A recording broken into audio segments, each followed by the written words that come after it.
మరి ఇవాళ నేను అడుగుతున్న మిత్రులారా, మా బలైన వర్గాల సోదరులను నేను అడుగుతున్నా, మా దళితులను మా గిరిజనులను నేను అడుగుతున్నా, మీ అండతోని మీ ఆశీర్వాదంతోని ఇవాళ ఈ తెలంగాణ రాష్ట్రానికి ముఖ్యమంత్రిగా బాధ్యతలు చేపట్టిన నేను, మా మిత్రుడు శ్రీధర్ బాబు గారు, మా మిత్రుడు పొన్నం ప్రభాకర్ గారు ఈరోజు బలైన వర్గాలను జనాభాను లెక్క పెట్టండి అని మంత్రివర్గంలో పాస్ చేసినాం, శాసనసభలో తీర్మానం చేసినాం, దానికి సంబంధించి నిధులు కేటాయించినాం. అదేవిధంగా సమాజంలో మైనారిటీలు పూర్తి స్థాయిలో వివక్షకు లోనవుతున్నారని ఆనాడు షబ్బీర్ అలీ గారి నేతృత్వంలో డాక్టర్ వైఎస్ రాజశేఖర రెడ్డి గారు మైనారిటీలకు కూడా 4% రిజర్వేషన్ ఇచ్చి వాళ్ళు కూడా ఈ దేశంలో భాగస్వాములే, ఈ దేశంలో వాళ్ళకు కూడా న్యాయం జరగాలి అని నిర్ణయం తీసుకున్నారు. ఇట్లా కాంగ్రెస్ పార్టీ దళితులు, గిరిజనులు, బలైన వర్గాలు, మైనారిటీలకు రిజర్వేషన్లు ఇచ్చి నిధులు కేటాయించి వాళ్ళ అభ్యున్నతి కోసం పనిచేయాలనుకుంటుంటే ఇవాళ బీజేపీ కుట్ర చేస్తున్న సోదరులారా, ఆ కుట్ర ఏందా అంటే చూసి ఉంటారు మీరు మోడీ గారి ఉపన్యాసాలు. ఇస్ బార్ 400 पार, हमें पूछा क्यों भाई आपको 300 पिछले बार मिले और इस बार भी कुछ कम उधर इधर 300 मिले तो सरकार बनाने वाले हैं, क्यों 400 मांग रहे हैं?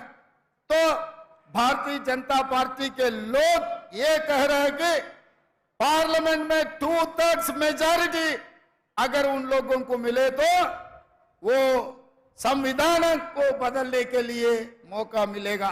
అంటే ఈసారి 400 సీట్లు వస్తే రాజ్యాంగాన్ని మార్చాలంటే పార్లమెంటులో 2/3 మెజారిటీ ఉండాలి.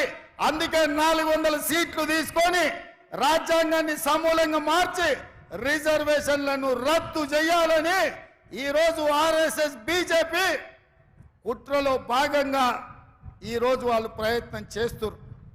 మరి నేను అడుగుతున్నా, మీకు రిజర్వేషన్లు ఇచ్చి, మీకు విద్యలో రిజర్వేషన్లు ఇచ్చి, మీకు ఉద్యోగాలలో రిజర్వేషన్లు ఇచ్చి, ఇవాళ మీకు రాజకీయాలలో రిజర్వేషన్లు ఇచ్చినందుకే అట్లూరి లక్ష్మణ్, కవంపల్లి సత్యనారాయణ, మేడిపల్లి సత్యం లాంటి వాళ్ళు ఎమ్మెల్యేలు విప్పులైనరు, దామోదర్ రాజ నరసింహ గారు మంత్రి అయినరు, బట్టి విక్రమార్క గారు ఉప ముఖ్యమంత్రి అయినరు, బలరాం నాయక్ గారు కేంద్ర మంత్రి అయిండు, సర్వే సత్యనారాయణ గారు కేంద్రంలో మంత్రి అయిండు.